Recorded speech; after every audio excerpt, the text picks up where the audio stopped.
Okay, welcome everybody. I think it's 6:30, so we can start.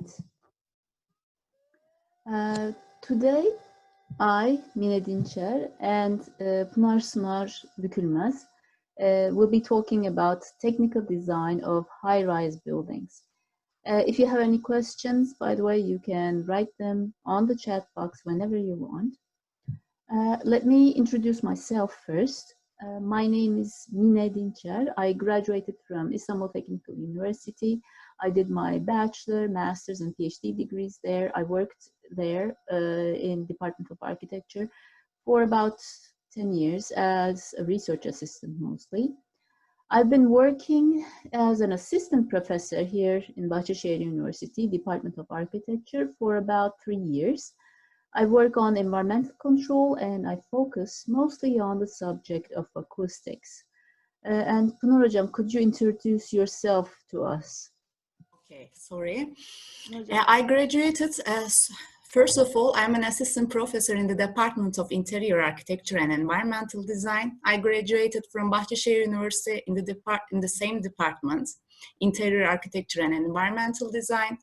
I obtained my master degree in the Department of Interior Architecture from Mimar Sinan Fine Arts University, and my PhD degree in Building Science from Istanbul Technical University.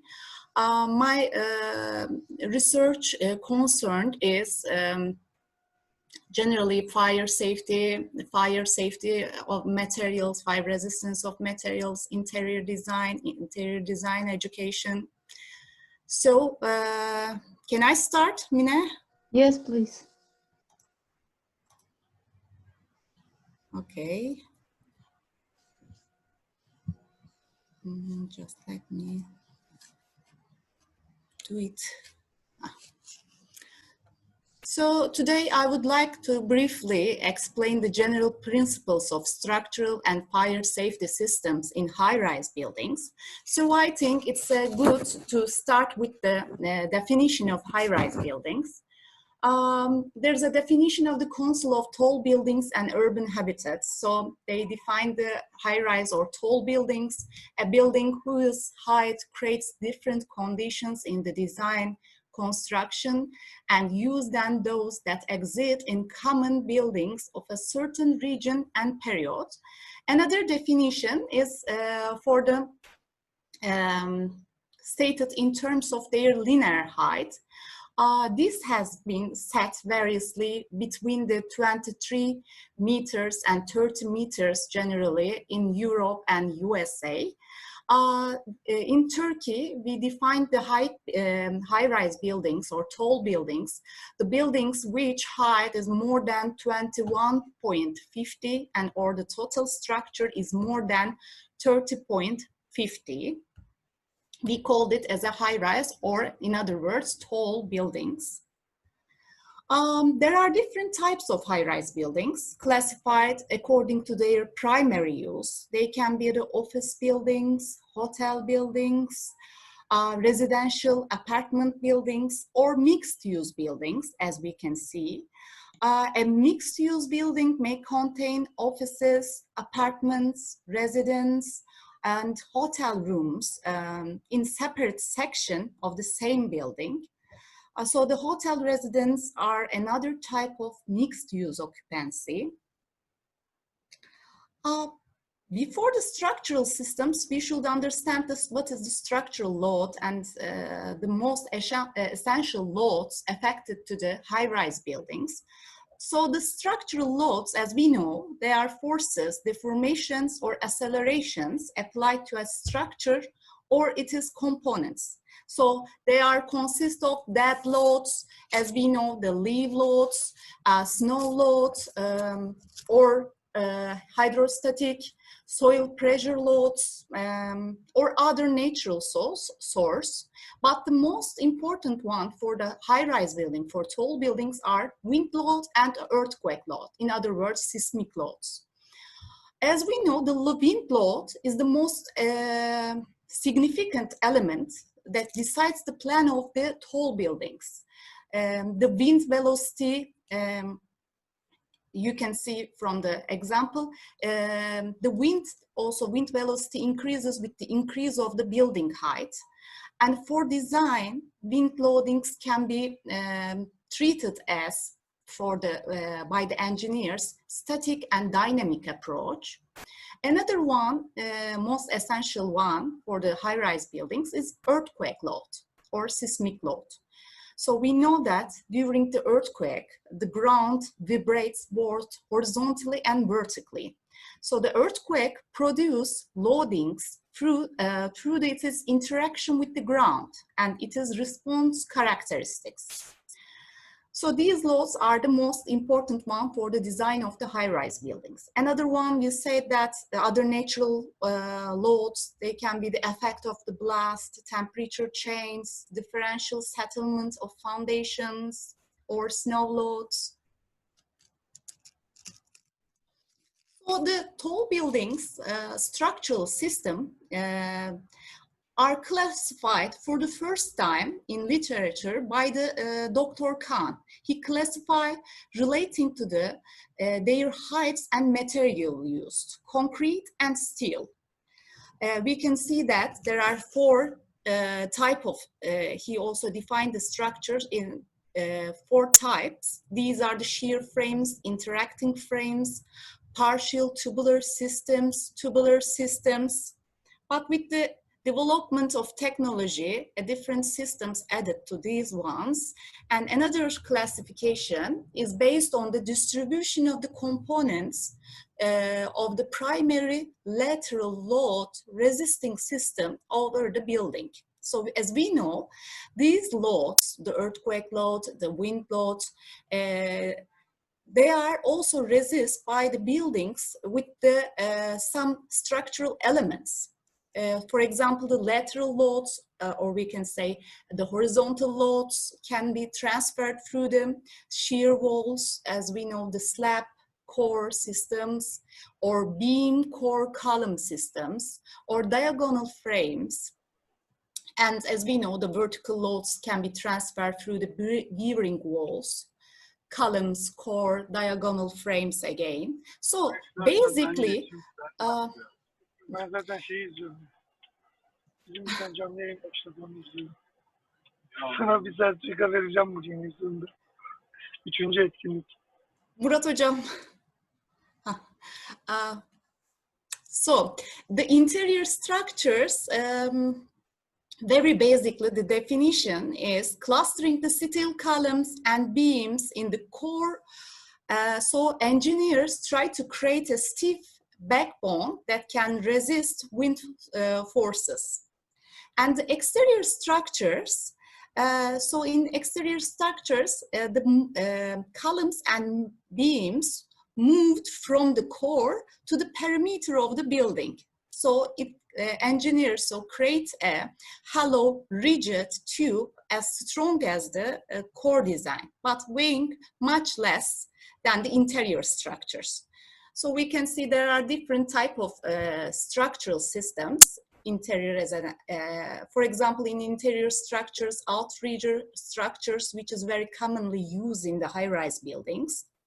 Or we can see in the interior one, space truss or steel bonded tube systems. They are widely used again. The structural materials, as we can see in high-rise buildings, there are many types of materials can be used.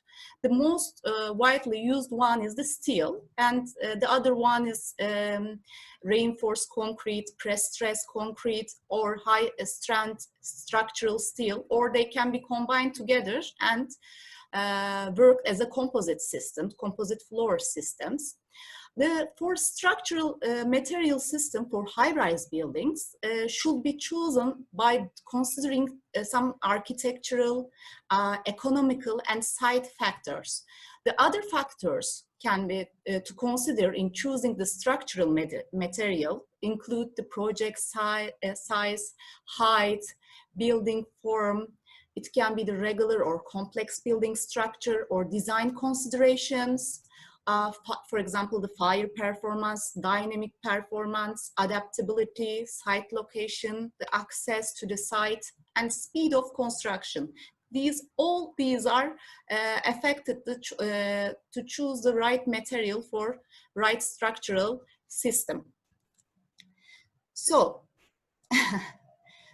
Mine. Hello. Yeah, from this, I want to pass to another subject, which is very much related with the structural system. This is the service core, which is like the heart of technical design within high-rise buildings.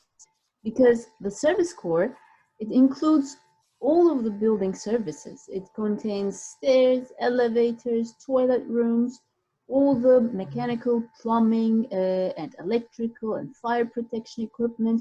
The floor plans, they may change on each floor, but the placement of the core will stay the same. If you could pass to the next slide. Okay, this one, okay, here are some options for the placement of the core on the plan. If you look at the row on the top, you can see some examples of different cores being on the edge of the building or in the center or placed outside the building, or even having multiple cores in the middle or in the corners of the building, maybe even placed randomly around the building. The examples in the middle row show where the atrium would be placed in these options. Most of the time, the core would be needed to be attached to the atrium in order to provide a good vertical circulation. The bottom row, it shows how people would need to circulate on the floor plan with these different core placements. Their circulation changes according to where the core is placed. If the core is placed within the building, people will always be circulating around the core. Next one, please. Now, in the technical equipment is usually hidden within the core. You don't actually see the technical equipment, but the vertical circulation, especially the elevators, are always visible to the users of that building. In high-rise buildings, vertical circulation is crucial because it showcases whether the building is actually working or not. If you're having trouble getting to the floor that you need, the whole impression, the perception of that building goes down the drain for you. It is one of the most important decisions to make in the design and construction phase of high-rise buildings. It affects the shape of the building and placement of the core. It's also very expensive. It accounts for about 10% of the construction budget in high-rise buildings. But how does it differ than it is in other lower buildings? Next slide, please. Okay. Now, in low or mid-rise buildings, you enter the building, you go to the elevator lobby, which is that space in front of the elevators, and you would call the elevator, and when you get in, you would just press the floor number. But in a high-rise building, it's not so easy. First, you need to take an express elevator, like the ones shown in yellow color on the section drawing, which will take you to one of the sky lobbies. The sky lobbies exist at every 20 or 30 floors. The speed of these express elevators can be up to about 75 kilometers per hour. And this is just for now. Their speed increase as heights of buildings increase. Once you reach the sky lobby, then you get off and you take another elevator. This time, a local elevator.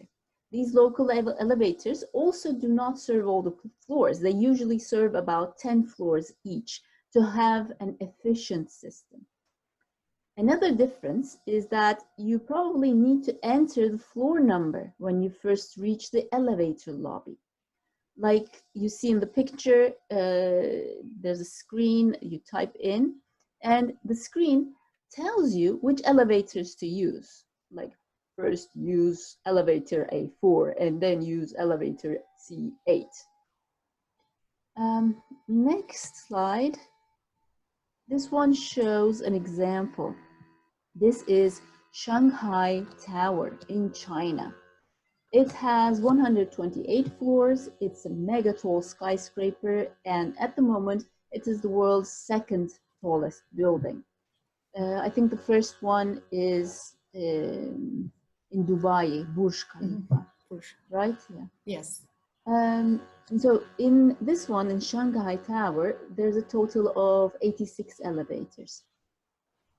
On the plan, on the right bottom, you can see how complicated the elevator core is.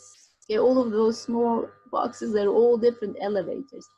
You need to get off from one of those elevators, an express elevator, and then find your second local elevator.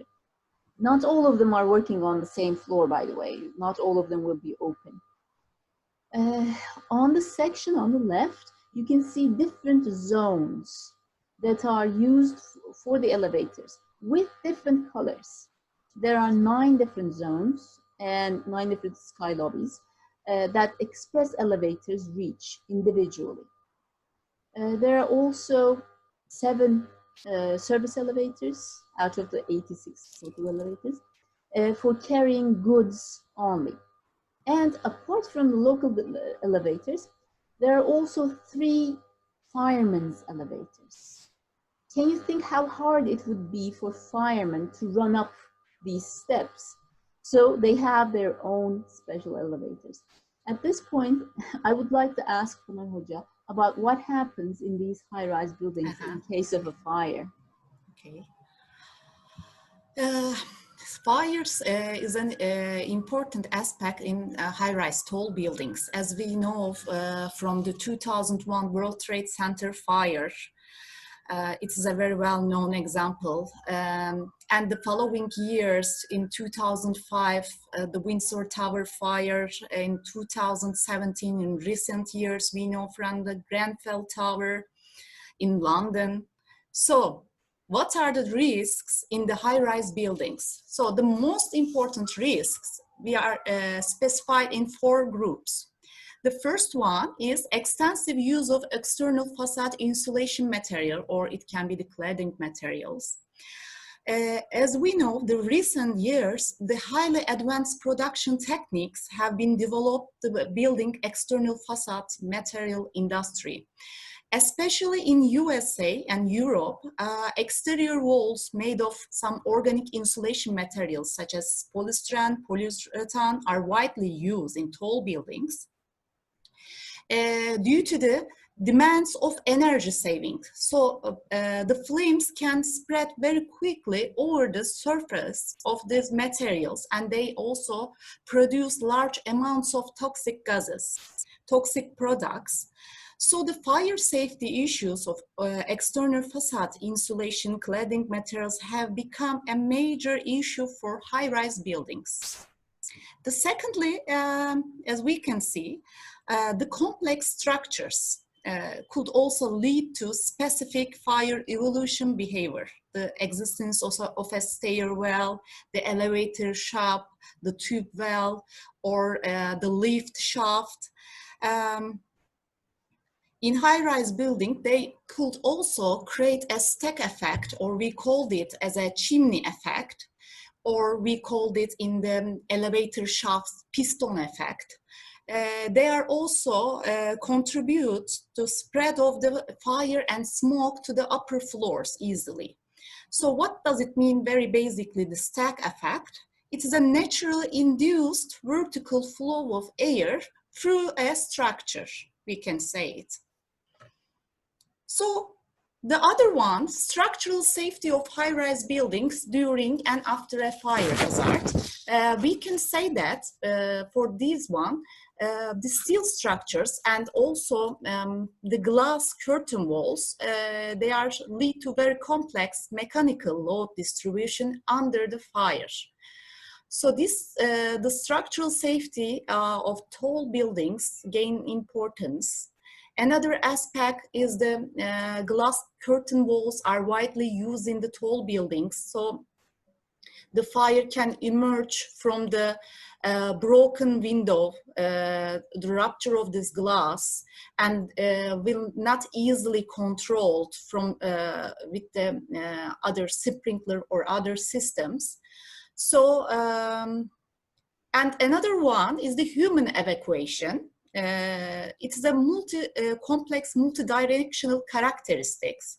So in some floors, we should create a refuge area for the disabled, for elderly people, for children, or we should create a place for a refuge area in the fire-protected lobbies. And what can we do against these fire risks? The fire protection system, we have two fire protection systems as we know. We called it as a passive and active fire protection system. Passive systems should be cleared up in design process and should be the part of the architecture and interior architecture design topics. As we know, there is no need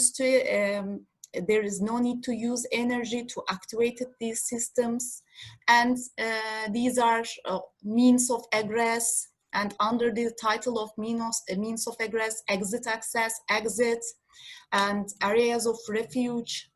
Another one, passive system element is smoke management planning. Another one is exit signs, emergency lighting, compartmentation, and materials. These are the passive fire protection systems. And active fire protection system, they are a group of systems. They require some amount of action in order to work efficiently in the event of a fire.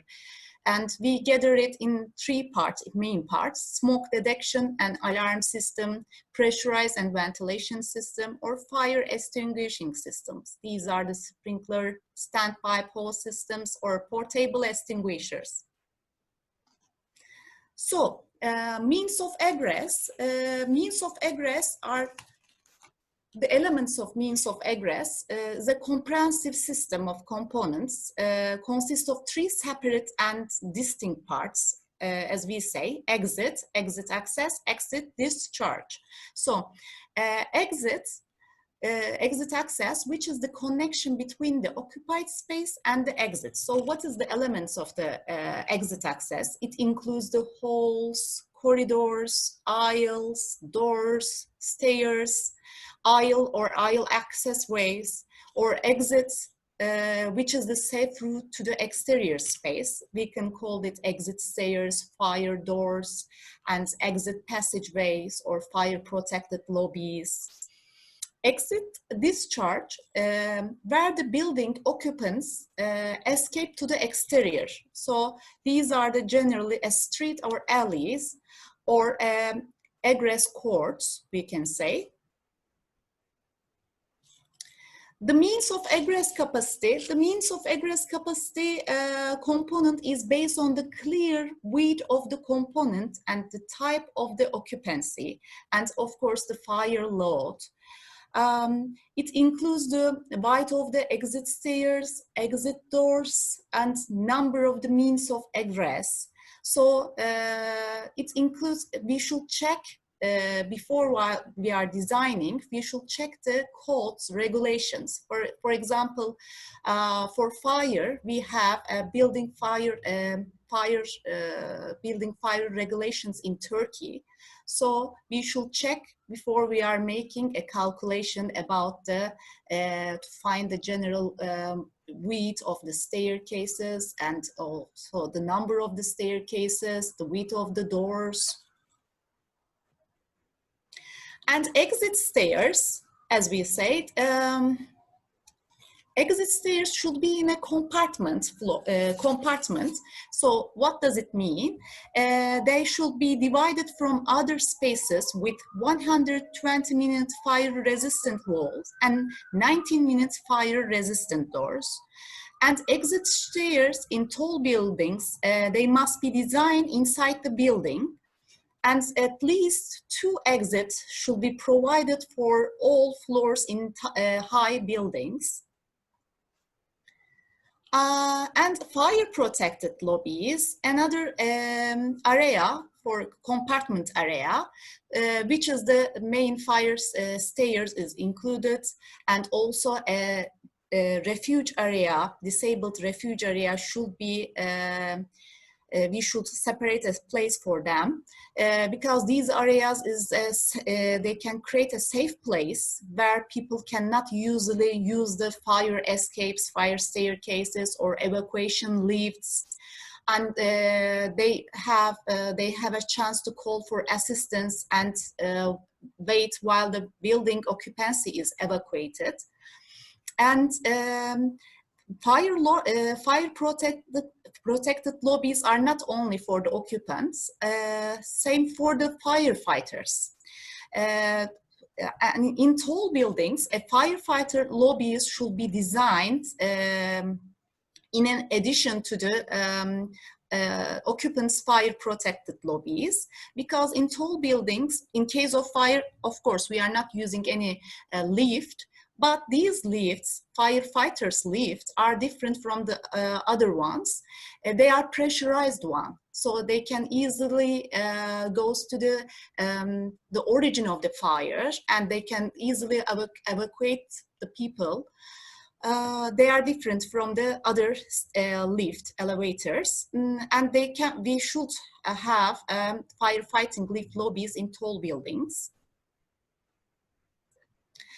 Smoke management planning, another important issue. So we can say that, as we know, in case of fire, the natural smoke and exhaust ventilator systems force this system keep heat, smoke, and toxic gases up and out, forces the heat, smoke, and toxic gases up and out. And this system keep the escape and emergency route smoke-free. So firefighters and emergency services can reach the source of the fire efficiently and evacuate the people quickly. And they can be optimized with the active systems. They can be, so the passive smoke management planning can be activated and can be optimized with the active systems, ventilating systems. Another important issue is the fire compartmentation. So the fire compartmentation, the main aim is not allowed to spread the horizontally and vertically to not allow the spread of fire, the flames, the smoke, horizontally and vertically through a building. So the fire compartments are completely surrounded with fire-resistant construction all sides, including the partition walls, floors, ceilings, and all the openings. So a fire must be compartmentalized, and these enclosing elements prevent the flames from spreading to other spaces within a certain time period. Materials, the most important ones, as we can talk about for the tall buildings, the steel. Steel has been widely used for the structural or construction element, and due to the number of course, advantages, such as high strength, ductility, ease of fabrication, speed of construction. But as we know, the steel has low fire resistance due to the high thermal conductivity and low specific heat. And as a result, structural members can lose its carrying capacity rapidly at elevated temperatures. So fire protection of steel, we can use some materials, and these materials can be divided into 2 types. We called it reactive and non-reactive. The non-reactive, of which most common types are the boards, the cement sprays, and the reactive ones, they have a behavior with the heat. And these are the intermittent coatings, and intermittent coatings, we are divided into two types, thin films, thick films. Another important material that we use is a composite systems.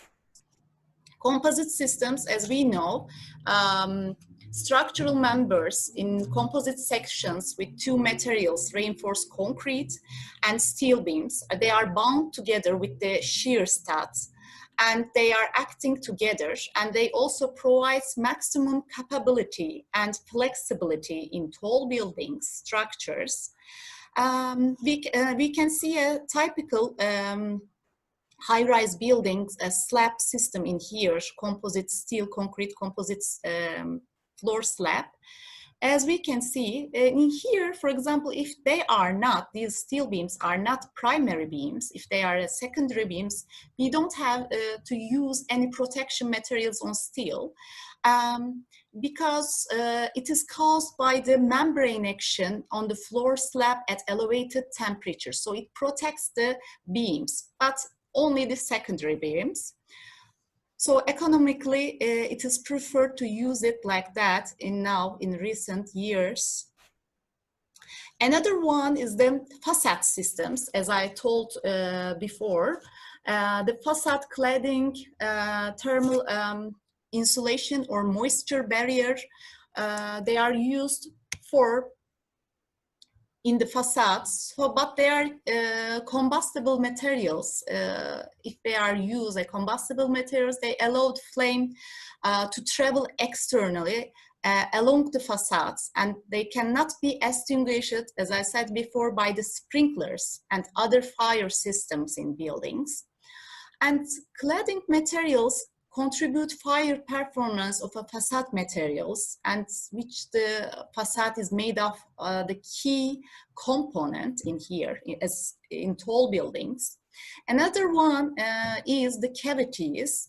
As we know, we are widely used glass curtain walls or double skin facades in tall buildings. The cavities between the external wall and the facade element and within the facade element itself also impact the fire hazard. So combustibility of the materials in a facade, the key characteristics that is tested to evaluate it is compliance with the fire regulations, fire codes. In active fire protection systems, we generally divide it to the smoke detection alarm systems and fire extinguishing systems and pressurized ventilation systems. So what does it mean, the smoke detection and alarm systems? They can be activated either manually by the use of a pull device and or automatically by a smoke detector. And the alarm systems used to warn the occupants that a fire has been detected and they should evacuate. There are many types of smoke detection and alarm systems, but it is depend on the function of the area or function of the space and the occupancy type. So they can be the smoke or heat detector or gas detectors. The smoke detectors, that we can also separate it in many parts: ionization, optic one, linear one, the temperature one, heat detector, sorry, the fixed temperature ones, or rate of rise heat detectors, or linear heat detectors. We are seeing some example. This is the example from the smoke detector, and we can see the section. And another one is the pressurizing. In tall buildings, pressurized staircases are important part of the fire safety strategy. So in the goal of pressurizing system, to create a smoke-free escape route in an event of a building fire. So the secondary objective is to provide a smoke-free staging area for firefighters. So in the how it can be worked, in the event of a fire, pressure differences produced by the mechanical fans, they are used to limit the smoke spread to the zone which the fire initiated. So in the fire protection, in pressurizing systems generally consist of a fan and the duct work for air supply and smoke release device for in every floor of the building. And fire extinguishing systems. The most important fire extinguishing system is the sprinkler system. This is the most effective tool available to prevent the spread of fires in tall buildings. So, there's a limitation in the pressure in most sprinkler systems. So the tall buildings must include multiple pressure zones because of the pressure limitations. Since the pressure is needed to boost water up through the building, the pressure zones will be created based on the height of the building. So there are many types. The wet pipe systems, a dry pipe system. The wet pipe is the common system. It uses water to extinguish a fire and consists of the pipes that are water filled all times. Another one is dry piped. Generally, dry piped is used in unheated areas, spaces like storage areas or the parking garages. They are used to prevent the freezing, and the pipes are filled with the nitrogen and or pressurized air. The other sprinkler systems are pre-action and deluge systems.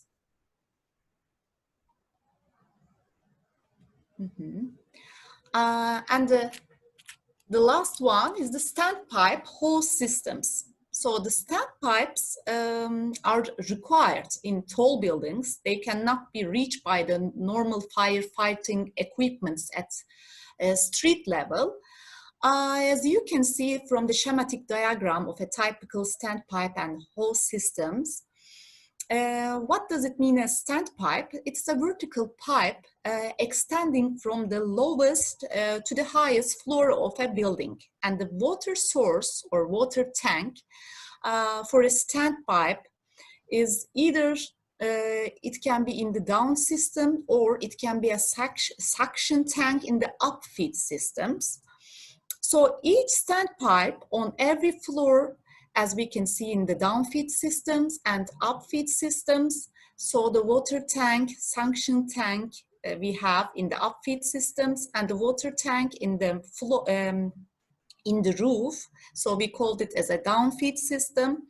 And so each standpipe on every floor should connected to the hose cabinets, in addition to a water well and hose. So, before the mechanical floors. Yeah, what you talked about, like if these systems, those standpipes, or similar systems like water systems or heating, ventilating, air conditioning systems, if we make these on high-rise or mid-rise buildings, we can place all the technical equipment in the basement or on the rooftop. But in high-rise buildings, we have trouble with pressure of water or pressure of air that we need to send. So we place these mechanical floors as intermediate floors, in which there's only mechanical equipment and nothing else. In residential buildings, if we have high-rise residential buildings like you see on the left, these mechanical floors can be placed at every 30 stories usually. If you consider each floor to have a height of 3 meters, that makes around 90-meter height difference between the mechanical floors. These mechanical floors would have a height around 4.5 meters. On the other hand, in office buildings, the mechanical floors are placed about every 20 stories. If you consider each floor to have a height around 4 meters, that makes around 80-85 meter height difference between the mechanical floors. So you need to repeat these mechanical floors 80, 90 meters. These floors, the mechanical floors on the office buildings, would have a height around 7 or 8 meters in order to include all the necessary equipment. Next slide, please. Okay, this is how a mechanical floor looks on the inside. And on the right, you can see the facade. It's not a regular facade. It needs to take in fresh air. So it needs to have this distinctive look to it. Next slide, please. Okay, this one is an example from San Francisco. It is the Fox Plaza building. The first 10 floors are occupied by office spaces. Above that, you can see the mechanical floor with all the HVAC, heating, ventilating, air conditioning equipment, and water equipment. On top of that, there are the residential floors, about 16 of them, and the rooftop also has some technical equipment. I think it's interesting how you can read from the facade which floors are offices, they have a different facade, or housing, or the mechanical floor. It looks like it's all empty on the facade. So it's also clear from the facade. Next slide, please. Okay, this graphic tries to show how water systems can work in high-rise buildings. Okay, because of the needed very high pressure of water, it would be very hard to pump water to all floors only from the basement. The pipes, they would all burst from the pressure over time, of course. Also, the noise from the pipes, from all that pressure, would be too much. So these systems send cold water to the water tanks on the mechanical floors. The cold water from the tanks, it's distributed down from the water tank to the floors below them. Tanks also send water to hot water boilers in red, and they send hot water upwards. These distributions work only in the zones formed between the mechanical floors. But this is just one example showing a downfeed system. It could also be the other way around, an upfeed system, but the zones would be the same. Next slide, please. Oh, okay, a serious problem with these mechanical floors is the noise and vibrations. In a basement, it would be easier to contain this problem. But when all the mechanical equipment is on an intermediate floor, it becomes very hard to deal with. The mechanical noise would be unbearable, especially for the floors underneath. All the equipment would also need their own insulations. Like you would need all these insulations. You can maybe see these springs, okay, underneath the machines, okay, in the picture. They all need these springs or other types of vibration suppressors. And you also need to form acoustically insulated raised floors and special suspended ceilings, and also specially insulated walls. It takes a lot of expertise to solve these kinds of problems. People who are not experts can even make these noise problems worse than it already is. Next slide, please. Okay. We said that all the HVAC, heating, ventilating, air conditioning components are placed on mechanical floors. But in high-rise buildings, there's also another choice, a major decision that you need to make. That choice is to place a fan room on each of the floors. These fan rooms, they need fresh air. To receive that, you can place the fan room on the facade. But there's also another choice. You can place the fan room inside, as you see in the picture. And you can take the fresh air from an air supply shaft. It's shown in blue color in the pictures. And this air supply shaft, it goes through the whole building. This would always circulate fresh air with an effect called the stack effect. Next slide, please. Okay. Stack effect, Pınar Hoca also talked about it. It's also very important for fire.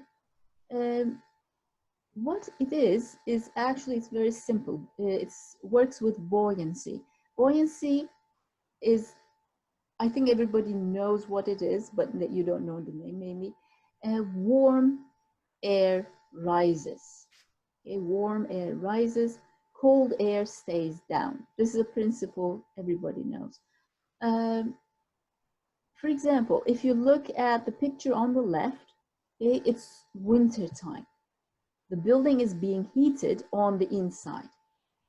The warm air inside rises and it pulls cold air outside from the building entrance floor. The picture on the right shows summer conditions. The building is being cooled down.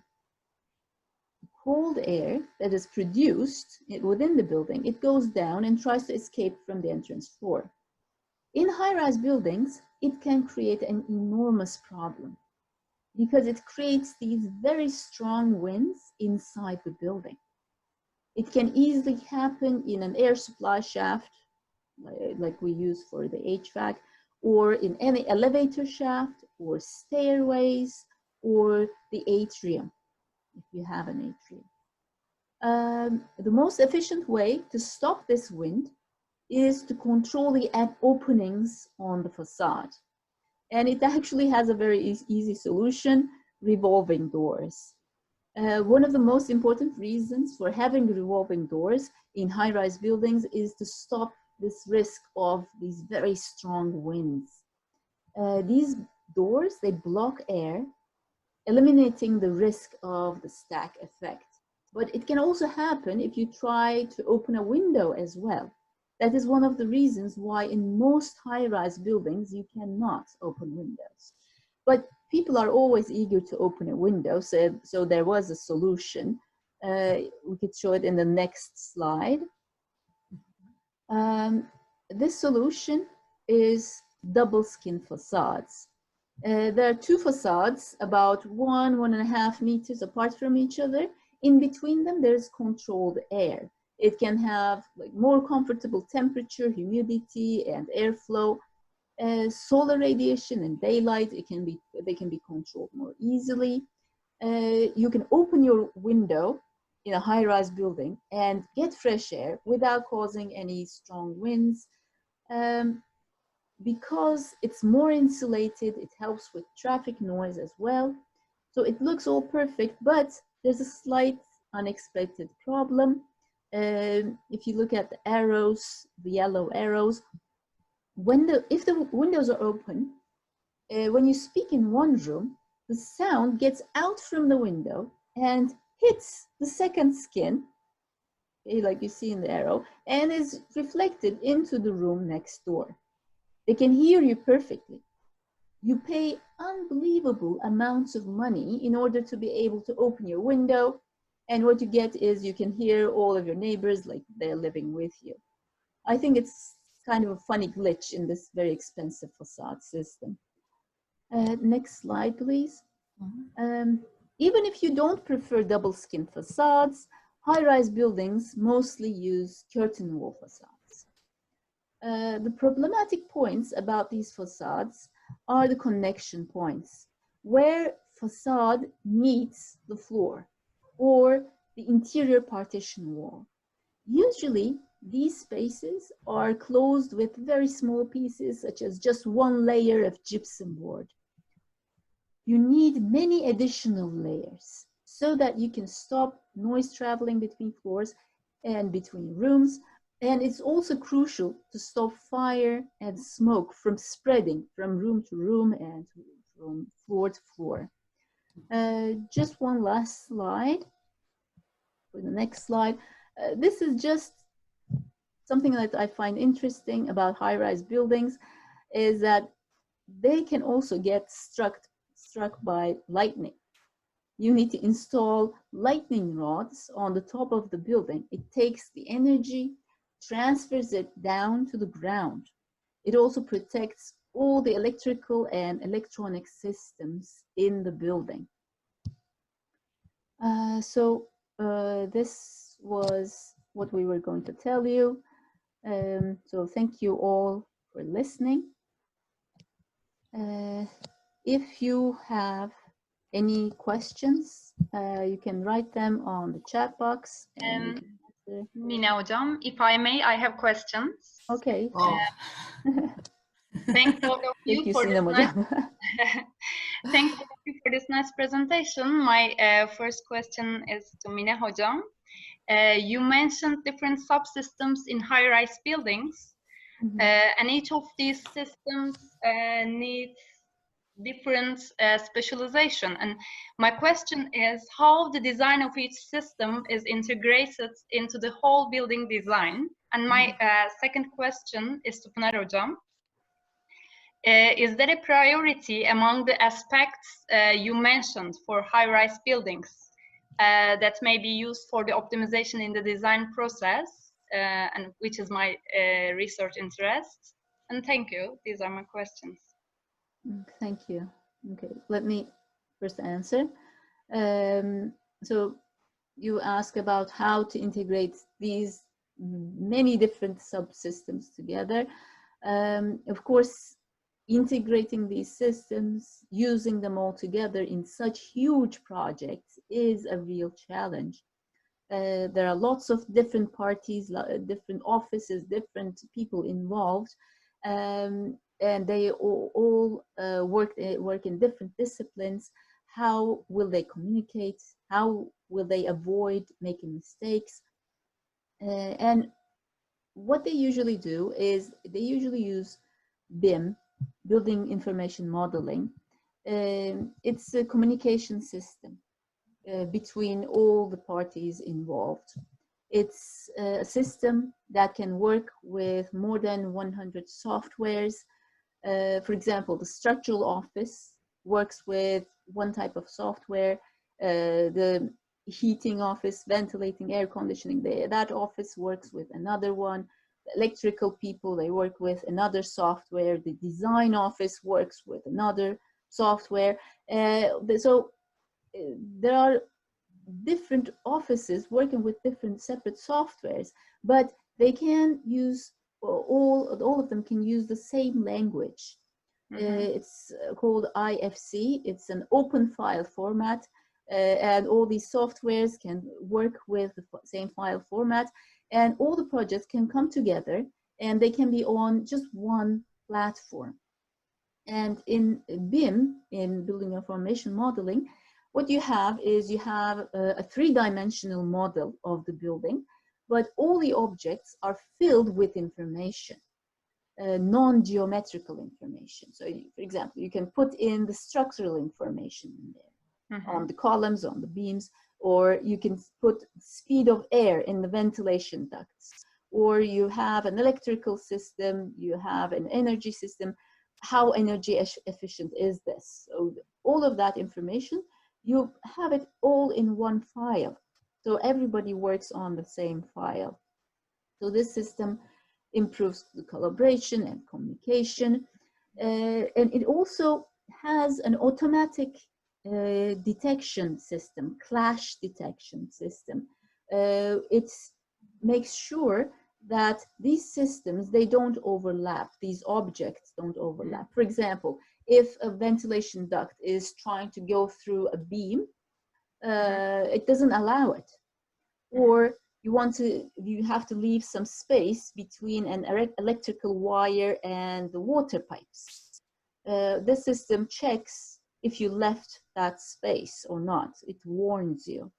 And also these high-rise buildings, they spend a lot of energy, they cost a lot of money, and Building Information Modeling can control energy efficiency, cost, and also the time it takes to construct these buildings, so that all these parties, they can come together, they can share information, the program, softwares.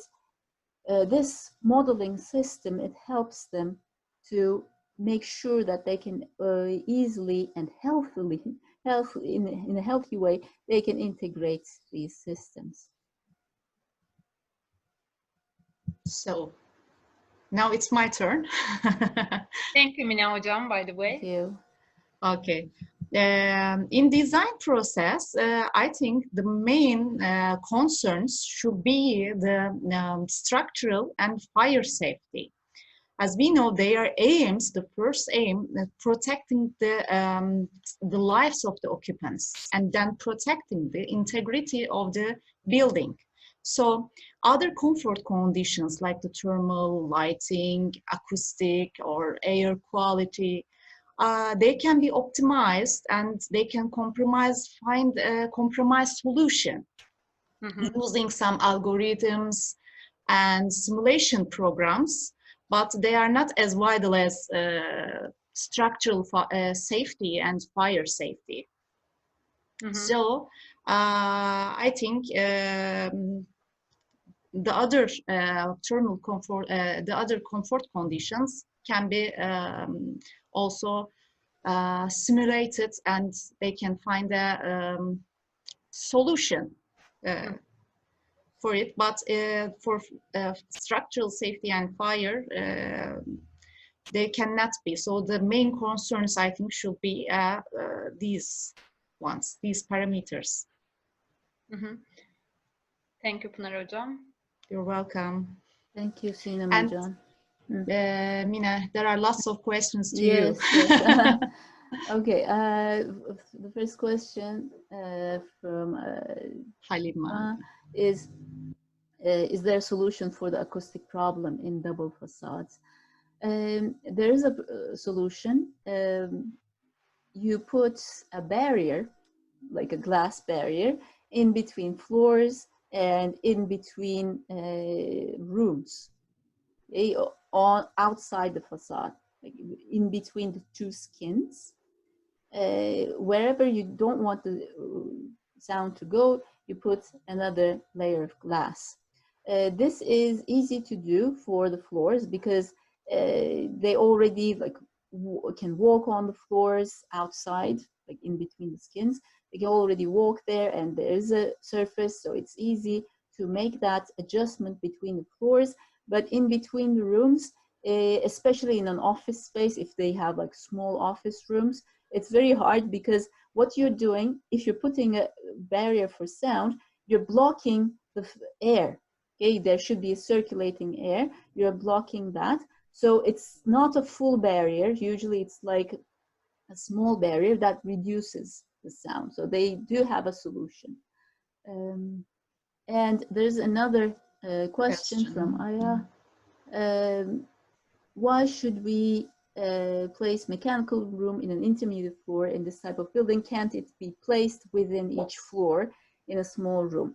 Okay, I showed an example, right? You could place a fan room on each floor, but there are also many other systems.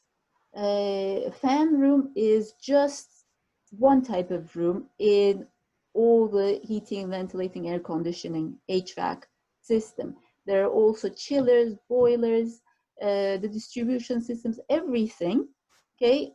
All the water systems, all of that, okay, cannot be repeated. Only the fan room can be repeated. All of the pumps, all of the fresh air intakes from everywhere, some of these, okay, they cannot be repeated. So you need an extra mechanical floor to pump the water, to put a water tank, to place chillers, to place boilers. That's why. So not all of them can work on each floor. Okay, so another question from NS: do high-rise buildings change the wind flow? Yes, especially as I said, the high-rise building plans can have effect on the wind flow. As we know, some aerodynamic plan of the building shapes, building forms can affect it, this one. Also, we know that the building forms and building heights affected, prevent the wind, so they are also changed the region's microclimates. So yes, it is affected to change the wind flow. There are many types of plant shapes in the change the wind flow. So they are, engineers generally work on it aerodynamically, how can be adapted. Enes. It's actually a big problem for the pedestrians, right? When you're building a high-rise building, you have to think about, you have to simulate, or you have to make a model and measure the wind flow around the building. Yes, some calculation, some algorithms together, so building simulations. You don't affect the people on the street. It becomes like a storm around the high-rise building. Yeah, definitely. And they're built very close to each other, like in a special area. And the heights, yes, especially. So they are affected, they are changing, as I said, the microclimates of the region. A good example for example, the Levant. Okay. Is there another question? Okay, so I guess we can end.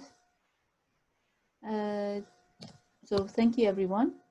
Okay, thank you for listening. Thank you for all the questions. I hope it was helpful.